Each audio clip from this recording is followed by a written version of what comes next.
Luke Youlden back in action this weekend. The lineup for the Bathurst 1000's now being confirmed.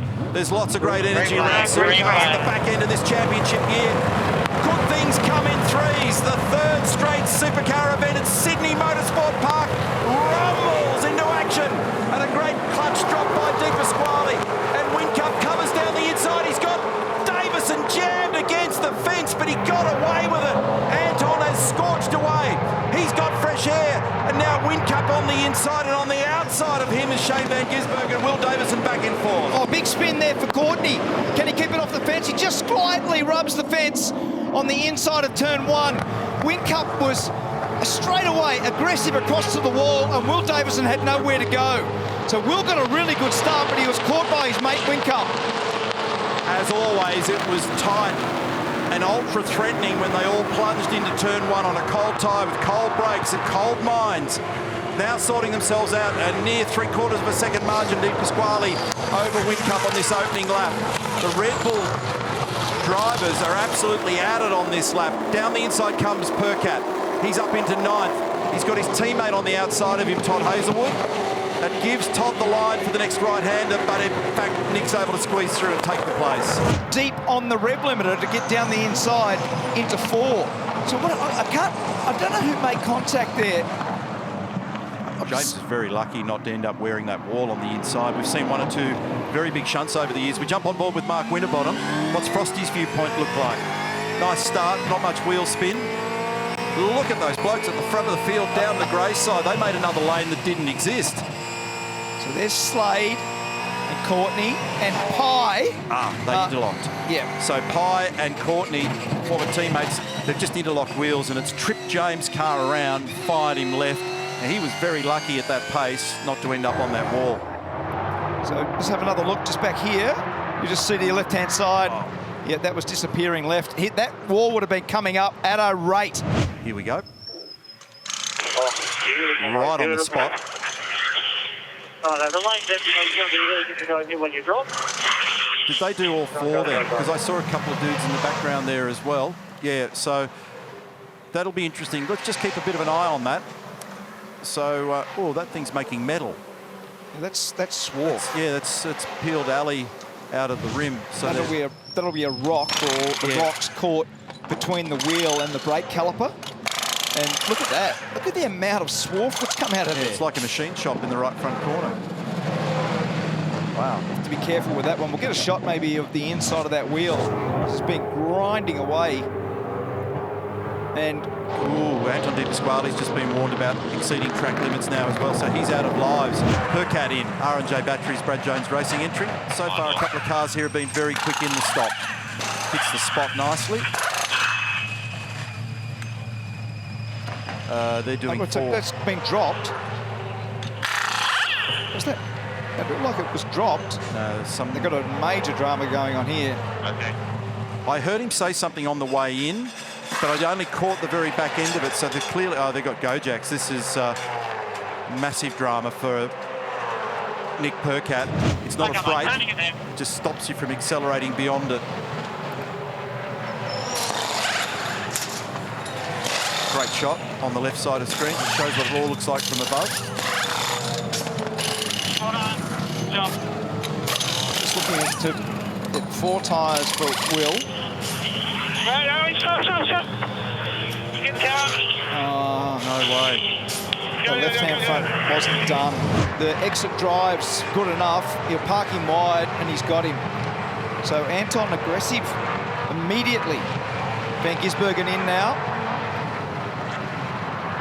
Now, will Van Gisbergen just do 2 tyres to try to lob out and maximise the difference? Yeah. What a great game of cat and mouse. So look on the right-hand side of screen. Van Gisbergen's going to have track position here. Coming through turn 1 on the approach with 4 fresh tyres is Di Pasquale. This sets up a mega finish, 15 laps remaining to make all 4 of those fresh Dunlop tyres do the job for him. Tries to go around the outside at the hairpin. Now he goes for the undercut. Square on the rear tyres. Punches some throttle percentage into it, and side by side on the run to 9. Nothing in it, and assumes the lead. Well done. Nice pass. Effective lead, I should say. Nice pass.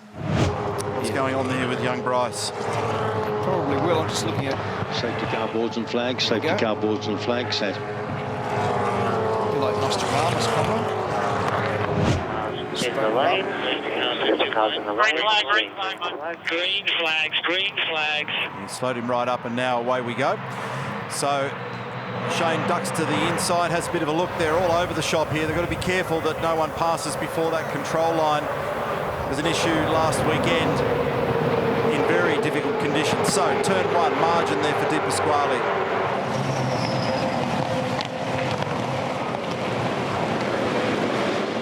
When we have safety cars in the fields bunched, you hold your breath for the next, well, at least a lap, while they all push and shove and try and find where they sit in the sort order once again. Now down the inside comes Mark Winterbottom on Jack LeBrock and gets in there. Oh, there's trouble there with something to do with the door seal on Will Brown's car as well. So there's been a bit of contact there and there's something flailing. 3 wide at turn 8. LeBrock on the in the outside, fence. and he's managed to tag his teammate. Round goes Cam Waters. It's another bad news weekend, unfortunately, for Cam. It hasn't been a happy hunting ground here for him in the last several weeks. Things got a bit stronger for him last weekend, but that's not good news for them.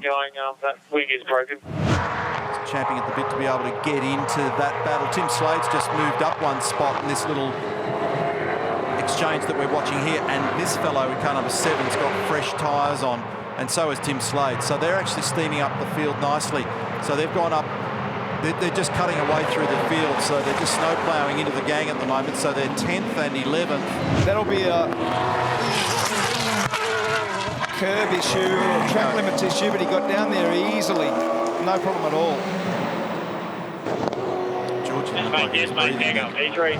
lines it up now for the final corner. And after a ripping battle, Anton Di Pasquale grabs gears, drives it down in a straight line. And Anton Di Pasquale squares up to win race number 26 of the championship in fine style at Sydney Motorsport Park.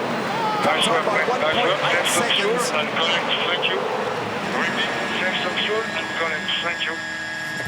A great performance again from Di Pasquale and Lula Lacroix. Confirming the results for our first of 3 races at Sydney Motorsport Park this weekend. Anton Di Pasquale gets home by just under a couple of seconds. Shane van Gisbergen gets onto the podium as well, together with young Will Brown from Toowoomba. Fine drive from him. Second visit to the podium in 3 weekends. Jamie Whincup, winner of the last race last weekend, just misses out, but held on in that battle that he was having with Brodie Kostecki. Scott Pye, nice work. Will Davison, Zane Goddard, Tim Slade and Heimgartner. So Scotty Pye, Zane, Tim and Andre did make some ground at the end there. Mostert just fading near the end, which would have been tyre pain. Hazelwood, Winterbottom, Jones, Jacobson, Coulthard, followed by Kostecki, Youlden, Smith, LeBrock, Courtney, Waters, Percat and Fullwood. That is the entire list, and there's some tales of woe mixed into that as well, because an alternator problem, as I suspected, with Bryce Fullwood's car, and for Nick Percat, right front corner of his car failed.